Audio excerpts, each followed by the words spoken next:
As a fantasy series, The Elder Scrolls has cemented itself as a staple of the vast open-world RPG genre. Since the last chapter of The Elder Scrolls V Skyrim, we've seen multiple iterations of the genre from other developers, with games like Breath of the Wild, Elden Ring, and Red Dead Redemption each taking a page or two out of Bethesda's playbook. But before Skyrim, there was the generational technical juggernaut Oblivion, a game that became closely associated with the Xbox 360 console. 5 years later, Skyrim casts a shadow over its predecessor by broadening the series' audience, expanding the scope of exploration and immersion, and introducing a more action-centered flow of combat and RPG system. But now, it's finally time that Skyrim players get reintroduced to the game that helped pave the way for a fresh generation of open-world RPGs.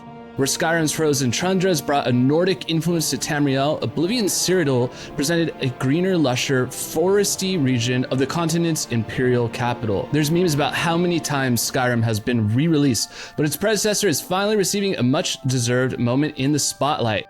According to the Xbox Wire, Oblivion Remastered features a core of the original Creation Engine game and adds quality of life features and a gorgeous new Unreal Engine 5 visual treatment. And today I'm with my good friend Jumpy Jumbois, so we're gonna unpack a little bit of the details behind this remaster, including the fact that it has this Unreal Engine 5 visual treatment. So before we dive deeper, Matt, just give me kind of like a quick, how do you feel about the Unreal Engine 5 implementation into a Bethesda game for the first time?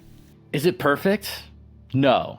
Like, I always will choose the handcrafted experience. You know, I'm already thinking of the other game that dropped this week, Expedition 33, and that is gorgeous, but here's the thing, guys. We needed this updated treatment, even if it did come in Unreal Engine 5, and I'm all here for it. It's beautiful, I'm immersed, and it's brought me back into the world of Oblivion. Hell yeah. So 20 years after its initial release, Oblivion Remastered offers a more lived-in open world with a significant yet surgical visual and gameplay overhaul by global developer Virtuous. So while playing the remaster, it can be difficult to pinpoint those like exact tweaks that make this release feel almost like a remake, but you feel it as soon as you exit the sewer and start exploring the world of Cyrodiil. So the developers at Virtuous and Bethesda were careful to preserve the nostalgia attached to the game's original release while refreshing some of its more outdated elements. The graphical upgrades to lighting and atmospheric effects preserve most of the game's original charm while giving it some much needed modern upgrades. So according to Xbox Wire, they detail that alongside 4K resolution, 60 frames per second performance, all new textures, lighting effects, and landscape improvements, the game also updates everything from character, spell, and weapon animations to dynamic time of day and weather effects. So Matt, why don't we just speak to some of these improvements? How do you feel about the resolution, the 60 frames, the textures? Are you reacting positively to that? Or how do you feel about that so far? It reminds me of being back in the worlds of the in-between in Elden Ring, where you're playing, you know, a high resolution, you have good frame rates, and you're in this new fantasy. It feels new to me. And, you know, this is coming from someone who hasn't even beaten Oblivion. I've only played, like, really the intro hours. I was telling my friend I've only played about 5 to 15 hours. I don't know, because you know, when you're in Oblivion, you don't always just pursue the main story quest. You're just roaming around, walking. It's like Lord of the Rings, you're walking.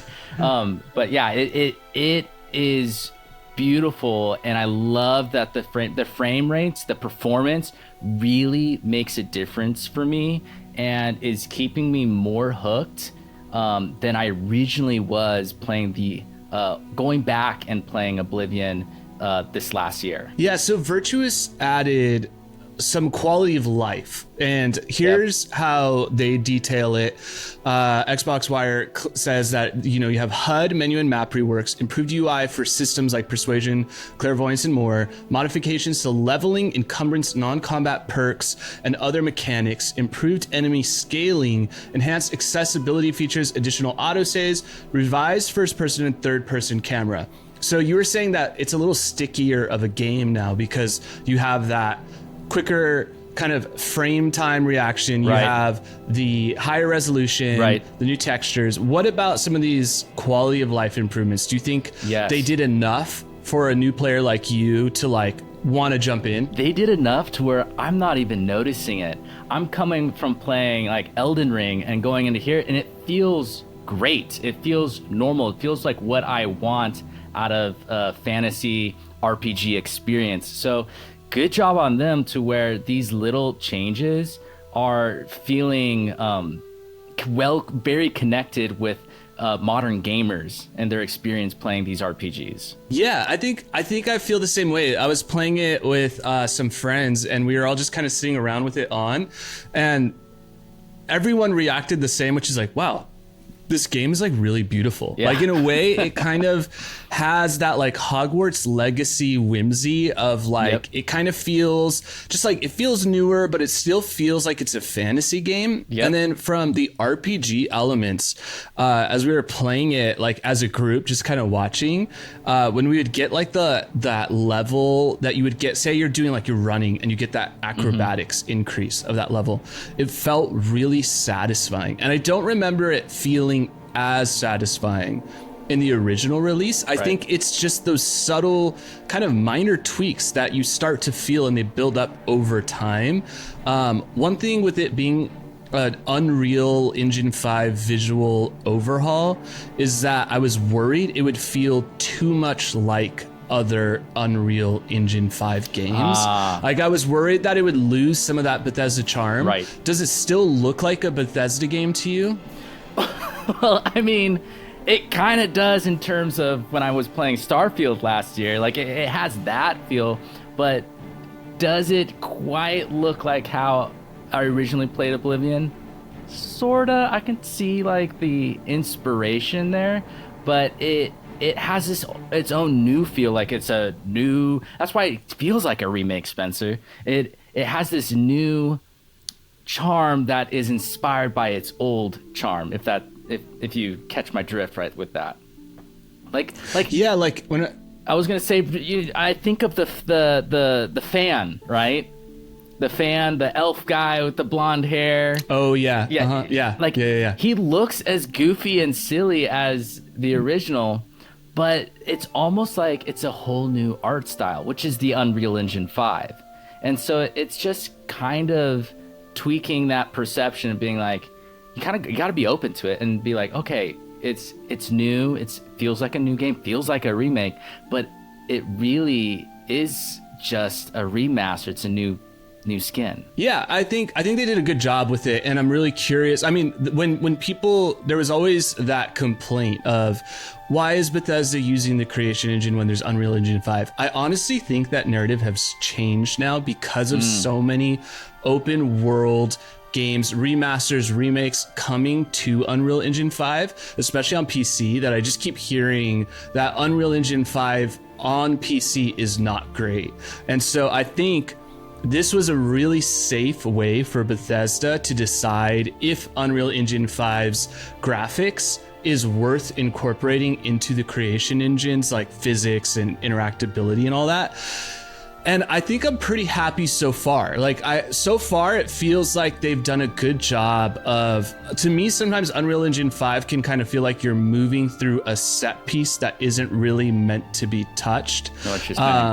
And so this feels like it has that same Bethesda interactivity that I really like. Even the UI changes, seeing your character, like you react to seeing your character right away, in that menu screen as you're adding clothes. And even the clothes, like you were saying, it is Oblivion, but it's different.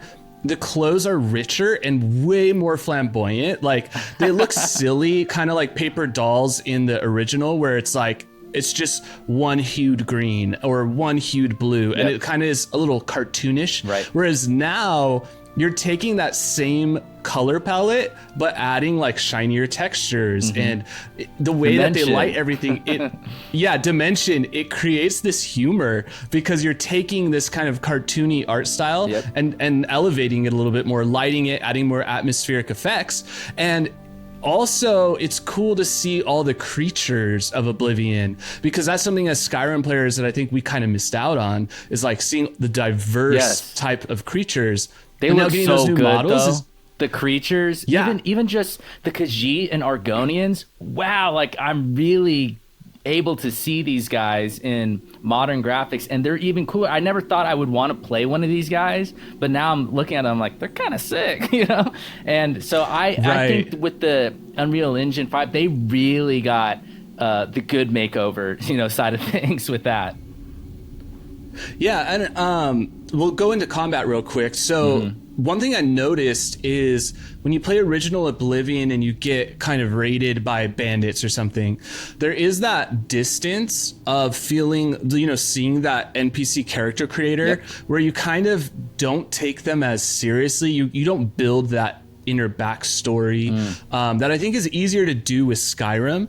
But now with the new character builder, when a bandit bowman runs up to me, I kind of have to take a double look to make sure that's not like a named character or a custom designed character, because the character models I think are much better. So I'm kind of like, ooh, before I engage in combat, I need to make sure that this is actually an NPC that is adversarial to me and not a quest giver or not, you know, someone of interest to me. And I think that's what Oblivion was missing out on. And honestly, I think that's what Starfield is missing sometimes, is that feeling of hesitancy before engaging in combat, because you sense the NPC that you're interacting with has a little bit of like a human quality to them and not just a random NPC that's meant to be like, you know, slash your sword at them and get them out of your way. And so I think that visual aesthetic is translating really nicely in this remaster.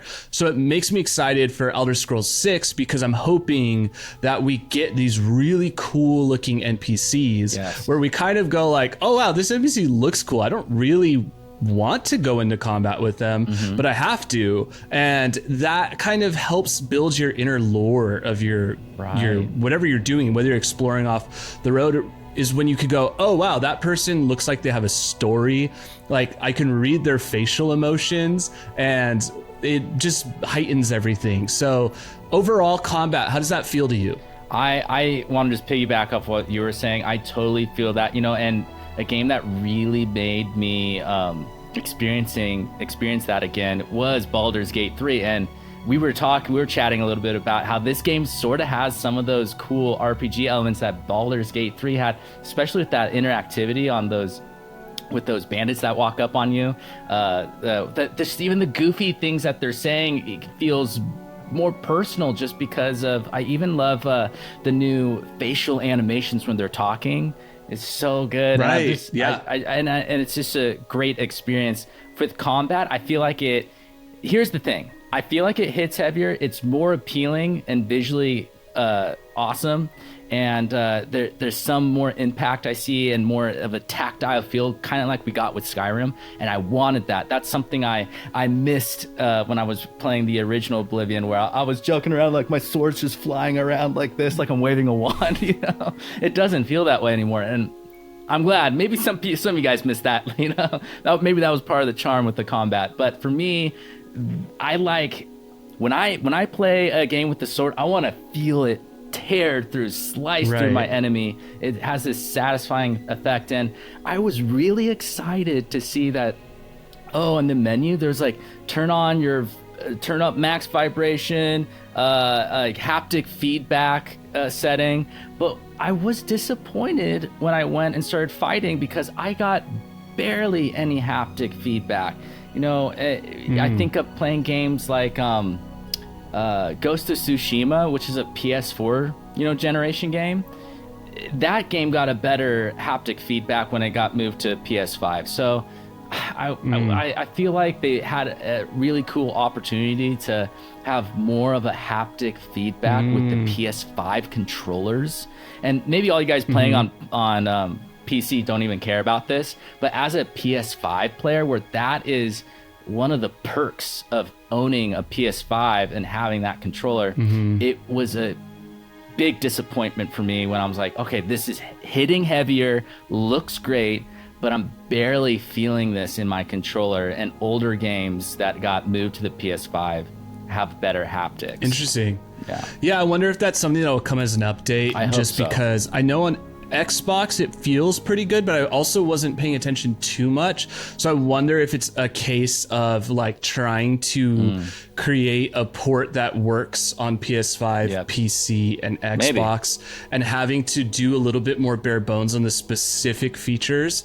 Because one that I noticed, like I wasn't super impressed with the menu options. Like I was hoping I'd be able to remove the UI, and you can't do that. And so that's something that I'm hoping they take this port a little bit more seriously in terms of like official mod support, UI, like more control over the UI, stuff like you're mentioning with the haptic feedbacks. Like I think hopefully my hope is that this does really well and they keep investing in it and just use it as a test bed for future Elder Scrolls games. But yeah, we'll leave it there. We just wanted to hop in and give you guys our initial impressions of Oblivion. I think we'll probably be talking more about the game and quests and more of the RPG side of it and the open world side of it. Yes. But for now, we'll leave you guys with that. If they want to find more of you, Matt, Jumby Jumba, where do they find you at? You can find me on Instagram and YouTube at Jumby Jumba, JUMBY, I'll see you guys there. If you guys are a fan of this show, Tactically Sound, we have lots more for you to check out here on the Yeti Den.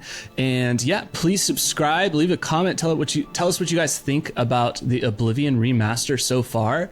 And we will talk to you guys next time. Later. Bye. Peace. Yeah.